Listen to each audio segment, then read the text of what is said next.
رحم اللہ من قرأ الفاتحہ۔ بسم اللہ الرحمن الرحیم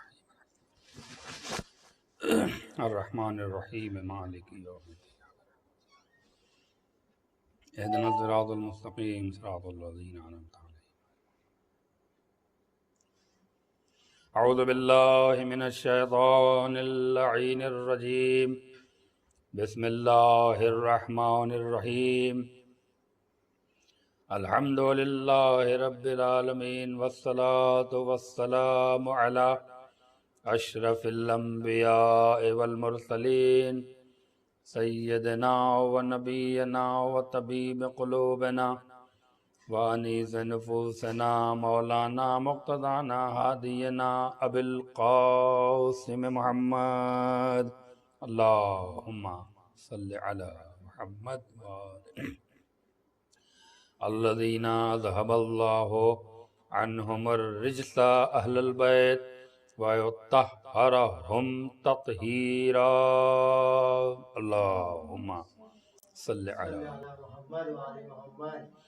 وعلی اہل بیتہ الطیبین الطاہرین المعصومین المظلومین المنتخبین المنتجبین ولعنت الدائمۃ علی اعدائہم اجمعین من یومنا ھذا الی یوم الدین آمین یا رب العالمین۔ اما بعد فقد قال سبحانہ تبارک و تعالی فی محکم کتابہ المبین وہو اصدق الصادقین وقولہ الحق۔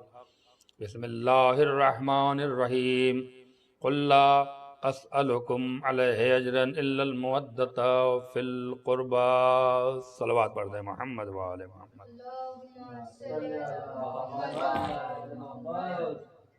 حاضرین مجلس کی صحت و سلامتی کے لیے، ان کے رزق، ان کے علم، ان کے شعور اور ان کی توفیقات میں اضافے کے لیے عظمت محمد اور آل محمد پر مل جل کر بآواز بلند نعرے صلوات اللہم صلی علی۔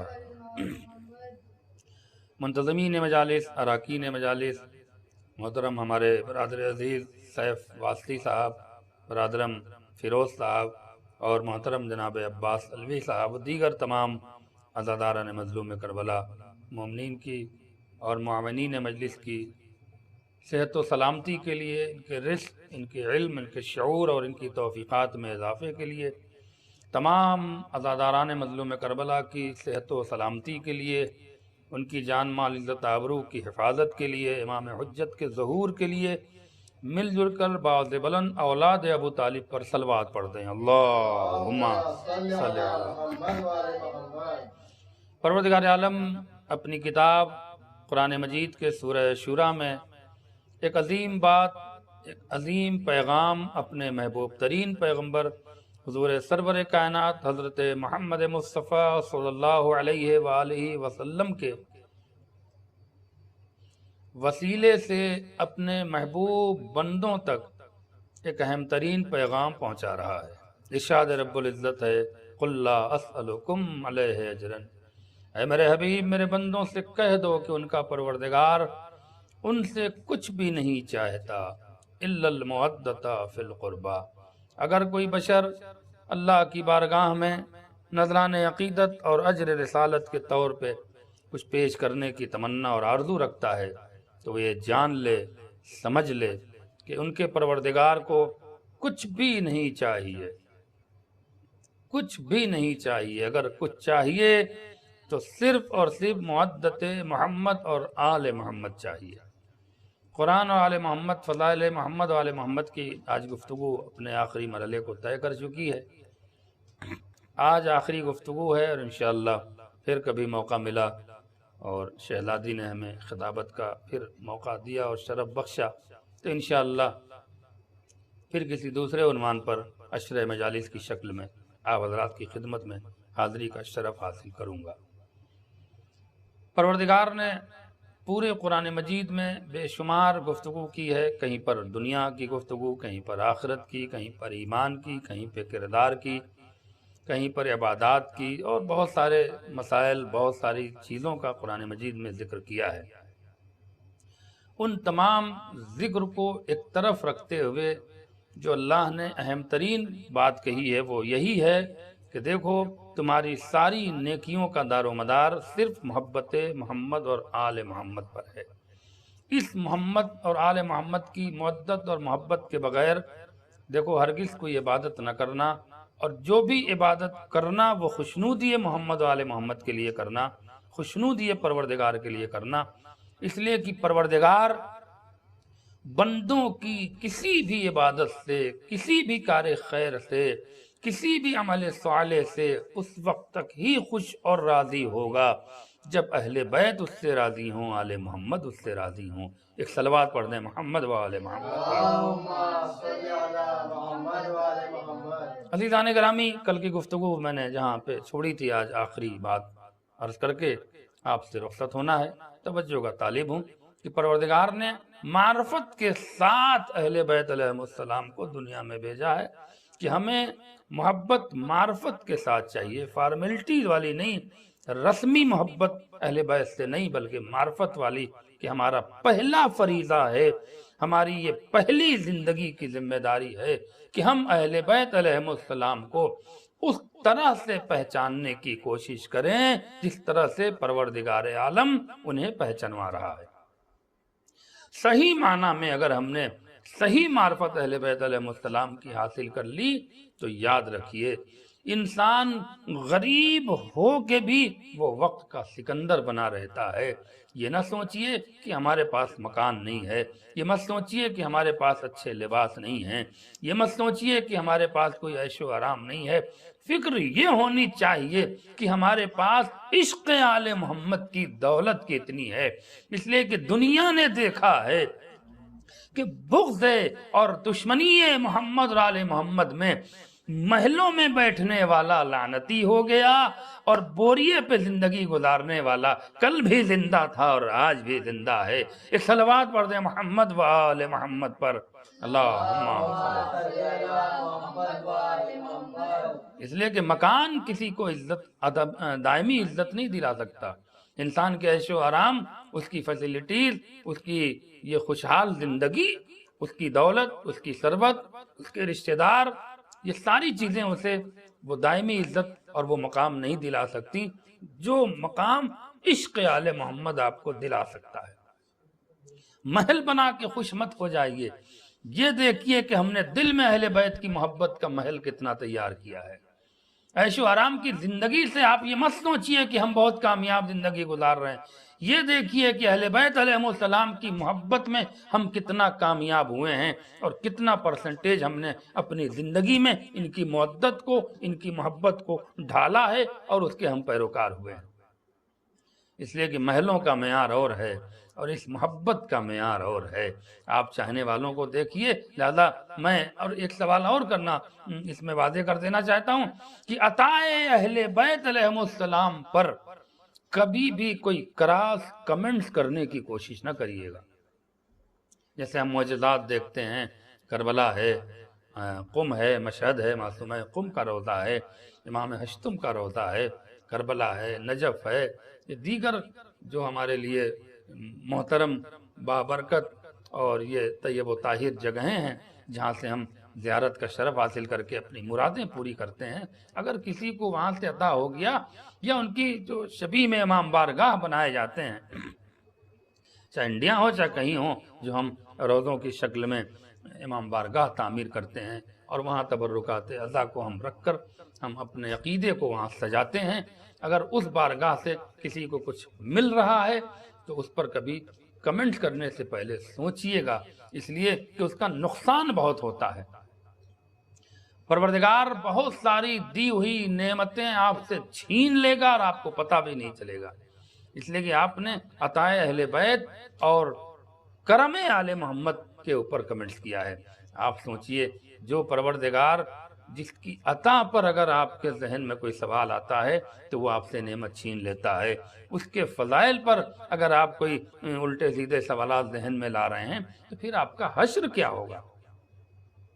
فلاں صاحب کھڑے ہوئے، ہر آدمی جس کو دیکھیے فلاں ممبر سے، فلاں مقام سے، فلاں مجلس سے، کچھ نہیں ہے تو اہل بیت علیہ السلام کے فضیلتوں پر بحث کر رہے ہیں، ان کے فضائل پر نکتہ چینی کر رہے ہیں۔ میں کسی کا نام لینا نہیں چاہتا ہوں، لیکن ہاں دنیا دیکھ رہی ہے کہ بہت سارے افراد جو ہمارے لباس میں آ کر اہل بیت علیہ السلام کے فضائل کے اوپر کراس کمنٹ کرتے ہیں، اور عوام بھی اس میں شامل ہوتی ہے۔ خدا کا واسطہ بی بی فاطمہ کا واسطہ دے رہا ہوں کہ ڈریے اہل بیت سے، ڈریے بی بی فاطمہ سے، اس لیے کہ خدا اس وقت تک راضی نہیں ہوگا جب تک شہزادی راضی نہ ہو، جب تک اہل بیت راضی نہ ہو۔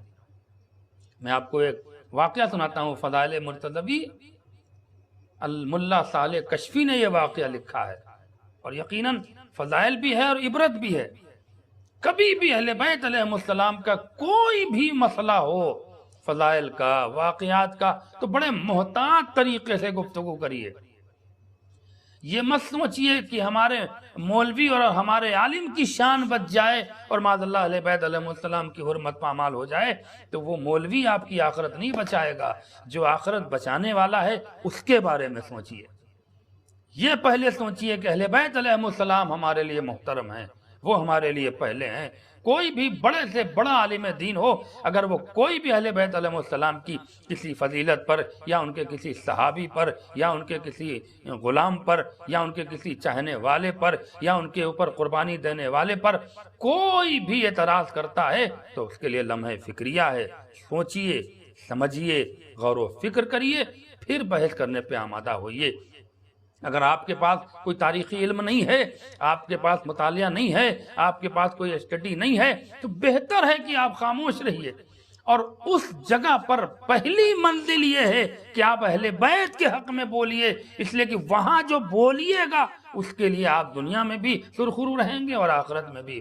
کسی مولوی کا سپورٹ اور کسی ایسے عالم کا سپورٹ اگر آپ اس کی مخالفت نہیں کر سکتے تو اس کی حمایت بھی مت کریے۔ اہل بیت علیہ السلام کا مسئلہ ہے، اس لیے کہ خدا کس کی نعمت کب چھین لے، اور نعمت یہ نہیں ہے کہ سامنے سے دولت چھن جائے۔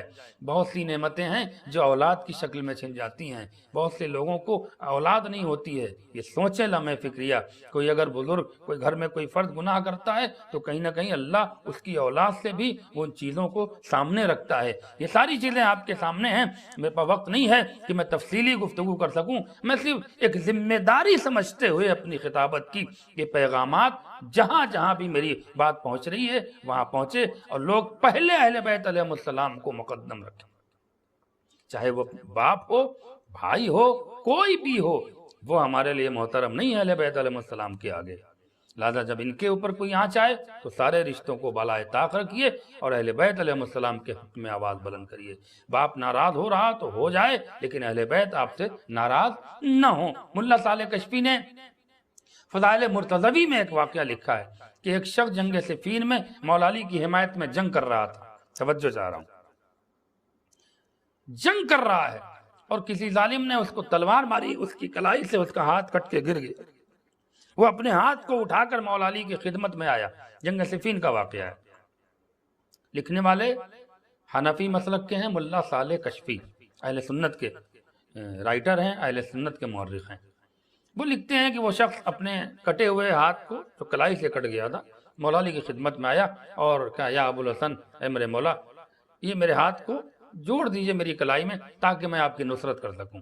میرے مولا نے رومال رکھا اور بسم اللہ پڑھا، رومال ہٹایا، اس کا ہاتھ جڑ گیا۔ اللہ اکبر۔ اب وہ مولا علی سے کراس کوئسچن کرنے لگا۔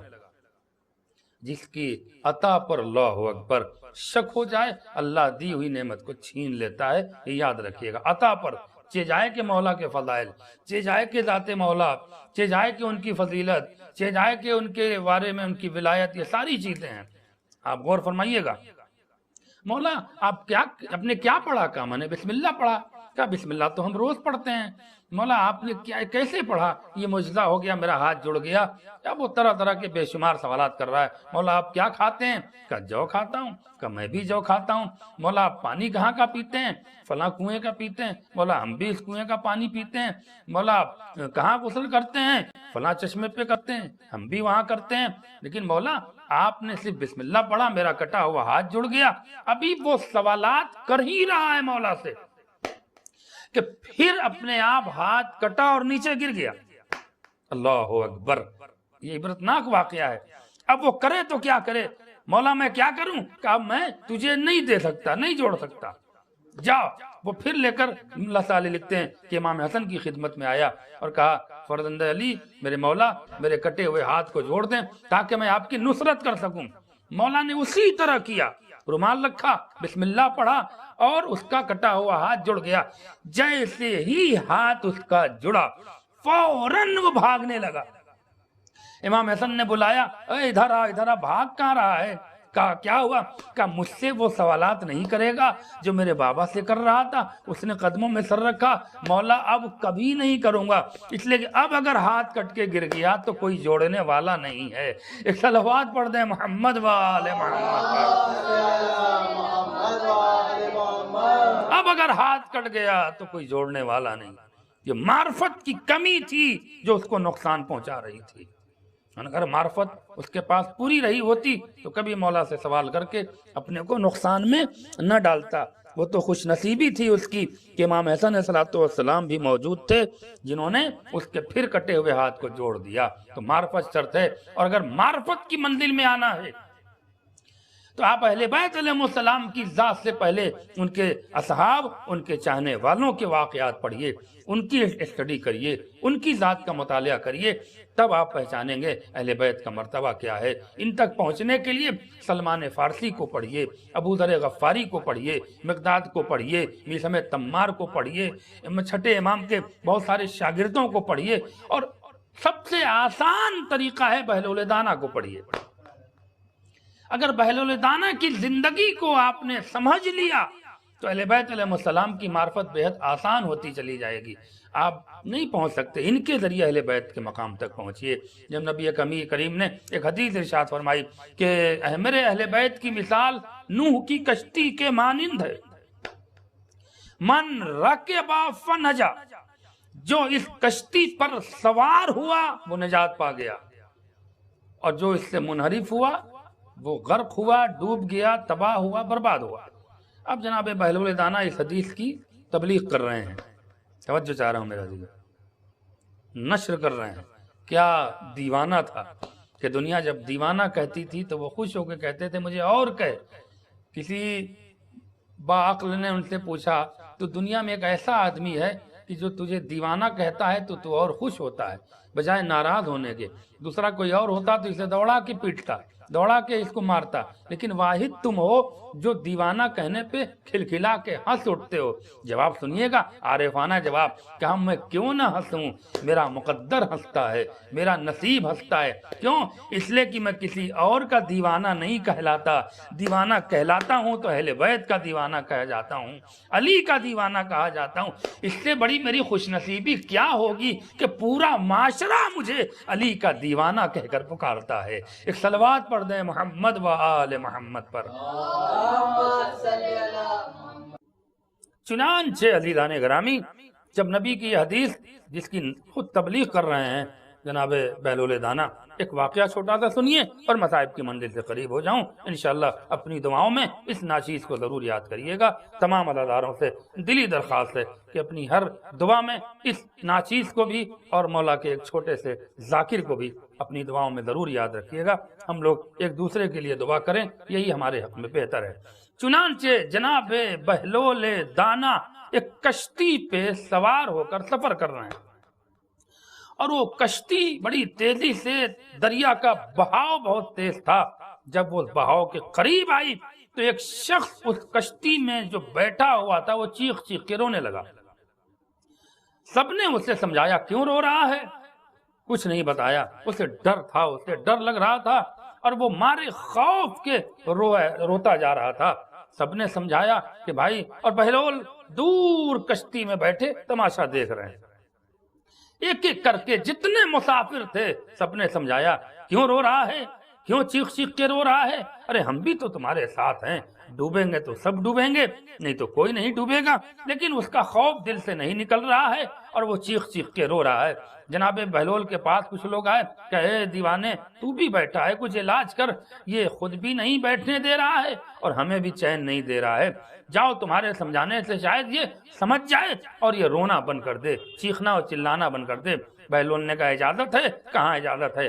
آئے اس کو گود میں اٹھایا اور دریا میں پھینک دیا، دریا میں اسے پھینک دیا۔ جب وہ ڈوبنے لگا تو خود کود گئے اور اس کو اپنی دوش پہ لے آ کے پھر کشتی میں بٹھایا۔ اب جب وہ دوبارہ کشتی میں بیٹھا تو نہ رو رہا ہے، نہ چیخ رہا ہے، نہ چلا رہا ہے، نہ آواز بلند کر رہا ہے۔ لوگ بڑے خوش ہوئے، واہ بھائی واہ بہلول، تم نے اس کا علاج تو اچھا کر دیا، یہ تو تم نے بڑا اچھا کام کیا، اب تو یہ نہ رو رہا ہے نہ چیخ چلاہٹ کر رہا ہے، بڑے آرام سے ہم سفر کر رہے ہیں، بتاؤ وجہ کیا تھی، تم نے اس کا علاج ذہن میں کیسے سوچا؟ بہلول نے کہا کہ یہ کشتی میں موت سمجھ رہا تھا، کشتی پہ بیٹھ کر اپنے کو ہلاکت میں سمجھ رہا تھا، میں نے اسے دریا میں ڈال کر اور اس کو موت کے منہ سے نکال کر بتایا کہ نجات کشتی ہی میں ملے گی، پانی میں جائے گا تو ڈوب جائے گا۔ بہلول دانا نے حدیث پیغمبر کی مثال پیش کر دی، اسی طرح اہل بیت کی محبت کی کشتی ہے، جو اس کشتی پہ سوار رہے گا وہ نجات تک پہنچ جائے گا، جو اس سے ہٹ کے رہے گا وہ ڈوب کر فنا ہو جائے گا۔ ایک صلوات پڑھ دیں محمد وآل محمد پر۔ بس ارباب ادا قل لا اسألکم علیہ اجرا الا المودۃ فی القربى، اہل بیت کی محبت ہی سب سے بڑی دولت ہے، اور اس دولت کو کبھی اپنے پاس سے جانے مت دیجیے گا۔ کبھی بھی اہل بیت کا مسئلہ آئے تو سب سے اپنے کو آگے، فاستبقوا فی الخیرات، قرآن کہہ رہا ہے کہ اپنے کو نیکیوں میں آگے کرو۔ نماز جنازہ میں ہم کیا مرنے والوں کو گواہی دیتے ہیں؟ اللہم انا لا نعلم منہ الا خیرا۔ قرآن کہہ رہا فاستبقوا فی الخیرات، وہاں کی خیرات کیا کہتا ہے مرنے والے کی؟ پروردگار ہم اس کے بارے میں کچھ جانتے ہی نہیں سوائے خیر کے۔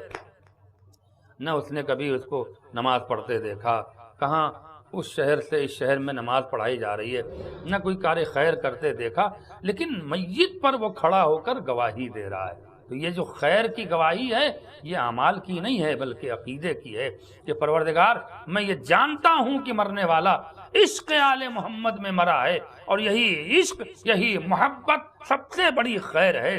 قرآن کہہ رہا ہے کہ فاستبقوا فی الخیرات، نیکیوں میں، خیر کاموں میں آگے بڑھ جاؤ۔ اس کا مطلب کہ قرآن متوجہ کر رہا ہے کہ جب بھی محبت اہل بیت کا مسئلہ ہے سب سے آگے بڑھ کے حصہ لے لو، جتنا آگے بڑھو گے تمہاری زندگی کمال کی منزل کو پہنچے گی۔ ایک اور صلوات پڑھ دیں محمد وآل محمد پر۔ بس ارباب ادا، آج 12 محرم کی تاریخ ہے، اہل حرم قیدی بنا کر کربلا سے کوفے کو جا رہے ہیں۔ بس ارباب ادا کربلا سے کوفے کو جا رہے ہیں، طرح طرح کی مصیبتوں کا سامنا کرنا پڑ رہا ہے، دشمنوں کے شہروں سے گزارا جا رہا ہے۔ جو لوگ نہیں جانتے تھے کہ کربلا میں جو قتل ہوئے ہیں وہ کون لوگ ہیں، وہ یزیدیوں کے بہکاوے میں تھے اور وہ جشن میں شامل ہو رہے تھے، انہیں کیا پتا کہ جنہیں قتل کیا ہے وہ اسلام کے وارث ہیں، وہ تطہیر کے وارث ہیں، وہ اسلام کے ذمہ دار ہیں، اصل مذہب ہیں، اصل دین ہیں، اصل شریعت ہے، اور جنہیں نوک نیزہ پہ بلند کیا جا رہا ہے یہ فقط حافظ قرآن نہیں تھے، قاری قرآن نہیں تھے، بلکہ وارث قرآن تھے۔ ہاں ارباب ادا، یہ لٹا ہوا قافلہ کربلا سے کوفہ جا رہا ہے، خولی ملعون کے ہاتھ میں امام حسین کا سر ہے جو نیزے پہ بلند کیے ہوئے ہے، ایک ایک شہید کا سر ایک ایک نیزے پہ بلند تھا، اور ظالم اس سر کو لے کے قافلے کے آگے بڑھ رہے تھے۔ علامہ شیخ صدوق نے قیامت کا فقرہ لکھا ہے، ان ظالموں نے فقط ظاہری اذیتیں نہیں دی ہیں بلکہ نفسیاتی تکلیفیں بھی بیویوں کو پہنچائی ہیں، نفسیاتی اذیتیں بھی پہنچائی ہیں۔ وہ نفسیاتی تکلیف کیا تھی؟ لیلا کی سواری کے آگے علی اکبر کا سر کبھی ماں سے قریب کرتے تھے اور ماں لپکنا چاہتی تھی کہ اپنے لال کے سر کو اپنی آغوش میں لے لیں کہ وہ نیزہ لیلا سے دور کر لیتی تھی۔ اللہ کتنی نفسیاتی تکلیف دی گئی ہے ان ماؤں کو جن کی اولاد کربلا میں تڑپا تڑپا کے شہید کی گئی۔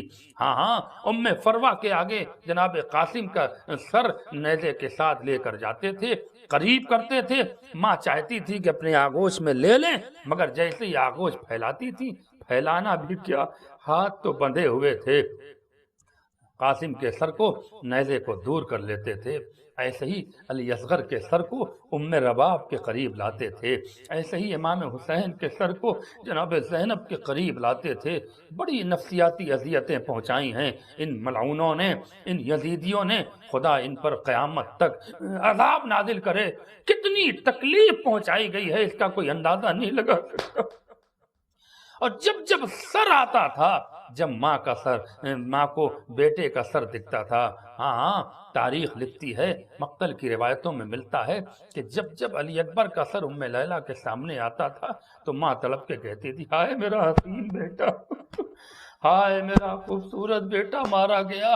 یہی وجہ تھی کہ جب کسی شہر میں کچھ عورتوں نے اس حسین چہرے کو دیکھا تو ہاتھوں کو بلند کر کے کہا، پروردگار جب یہ خوبصورت جوان قتل کیا گیا ہو تو اس کی ماں زندہ نہ ہو۔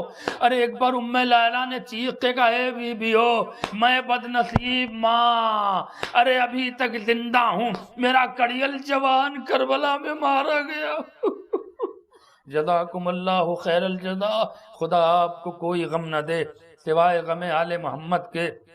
بس ارباب عزا اولاد والوں کا مجمع ہے۔ علامہ مجلسی کی ایک روایت سنیں اور رحمت تمام کر رہا ہوں۔ ہاں یہ قافلہ چلتا گیا، ایک مقام پر جب ظالموں کو بھوک و پیاس لگتی تھی تو یہ قافلہ ایک سایہ دیکھ کے روکا جاتا تھا، لیکن ہاں ارباب عزا اہل حرم کو سائے میں نہیں کھڑا کیا جاتا تھا۔ ان بیویوں کو جلتی ہوئی تپتی ہوئی دھوپ میں کھڑا کرتے تھے اور اپنے سائے میں بیٹھ کے، پانیوں کی فراوانی تھی، غذاؤں کی فراوانی تھی، طبل بجاتے تھے، شادیانے بجاتے تھے اور جشن کا ماحول بناتے ہوئے ان قیدیوں کو اللہ اکبر بڑی تکلیف کے ساتھ لے کر جاتے تھے اور نیزے کو کبھی زمین پہ گاڑتے تھے، کبھی کسی درخت کے سہارے کھڑا کرتے تھے۔ علامہ مجلسی لکھتے ہیں، خولی ملعون نے امام حسین کے نیزے کو نصب کیا جس پر سر حسین ٹکا ہوا ہے۔ اب قافلے کی تیاری ہو رہی ہے کہ قافلہ آگے بڑھے۔ خولی ملعون نے بڑی کوشش کی کہ نیزے کو زمین سے نکالیں، مگر نیزہ زمین سے نہ نکلا۔ علامہ لکھتے ہیں کہ سید سجاد کے قریب آیا اور کوڑے مارتے ہوئے کہتا ہے، چلو اپنے بابا سے کہو کہ آگے بڑھ جائیں ورنہ ہم تمہیں یہیں ختم کر دیں گے۔ سید سجاد ہتکڑیاں اور بیڑیاں سنبھالے کٹے ہوئے سر کے قریب آئے، بابا آگے بڑھ جاؤ، یہ ظالم ہمیں ستا رہے ہیں، بابا آگے بڑھ جاؤ، یہ شمر ہمیں تازیانے مار رہا ہے۔ کٹے ہوئے سر سے کوئی آواز نہیں آئی۔ سید سجاد نے کہا، اے بابا آپ کو پھوپھی زینب کا واسطہ، للہ آگے بڑھیے یا سبب بتائیے آگے کیوں نہیں بڑھ رہے ہیں۔ کٹے ہوئے سر سے آواز آئی، میرے لال سید سجاد، میرے سینے پہ سونے والی سکینہ قافلے کے پیچھے چھوٹ گئی ہے، جب تک سکینہ میری قافلے میں نہیں آئے گی میں آگے نہیں بڑھوں گا۔ اے ارباب عزا شہزادی زینب کو اتارا گیا، سید سجاد پھوپھی کے ہمراہ سکینہ کو ڈھونڈتے ہوئے چلے، پاؤں میں بیڑیاں تھیں، ہاتھوں میں ہتکڑیاں۔ زینب نے قدم تیز بڑھایا، کیا دیکھا، ایک گوشے میں ایک بی بی کی گود میں کوئی بچی بیٹھی ہے۔ اب جو قریب آئیں، نقاب پوش بی بی کی گود میں سکینہ ہنس ہنس کے اور مسکرا کے باتیں کر رہی ہے، کبھی روتی ہے کبھی مسکراتی ہے۔ بڑی دیر تک شہزادی زینب نے یہ منظر دیکھا، اس کے بعد آواز دی، سکینہ تم یہاں ہو۔ اب جو سکینہ نے مڑ کے پھوپھی اماں کو دیکھا، بچی ایک ضعیفہ کی گود میں، نقاب پوش بی بی کی گود میں بیٹھی تھی۔ پھوپھی اماں آپ کو سلام ہو، اے بیٹی کس کی گود میں بیٹھی ہو، اے بی بی کس کی گود میں بیٹھی ہو۔ آئیں، قریب آئیں، پہلو کو زانوئے پہلو کو طے کیا اور بڑے ادب سے بیٹھ کے کہتی ہیں، بی بی تم کون ہو جو اس بچی کے سر پہ شفقت کا ہاتھ پھیر رہی ہو؟ بی بی تم کون ہو جو اس بچی کے سر پہ شفقت کا ہاتھ پھیر رہی ہو؟ کوئی جواب نہ ملا۔